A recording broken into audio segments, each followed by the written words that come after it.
तिथे लोकसभा निवडणुकीत 14 मतदारसंघात वोट जिहाद झाल्याचा दावा उपमुख्यमंत्री देवेंद्र फडणवीसांनी केला। कोल्हापुरातील कणेरी मठात आयोजित कार्यक्रमात फडणवीस बोलत होते। लोकसभा निवडणुकीत वोट जिहाद बघायला मिळाला।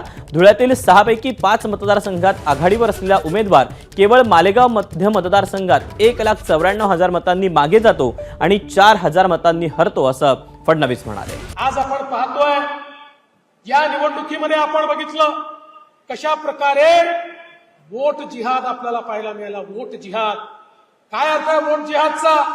वोट जिहादचा अर्थ आहे, एकच साधं उदाहरण सांगतो, धुळ्यासारखी जागा ज्या जागेवर 6 विधानसभेपैकी 5 विधानसभेमध्ये 1,90,000 मतांनी पुढे असलेला उमेदवार केवळ मालेगाव मध्य या एकाच विधानसभेत 1,94,000 मतांनी मागे जातो आणि 4,000 मतांनी निवडणूक हारतो।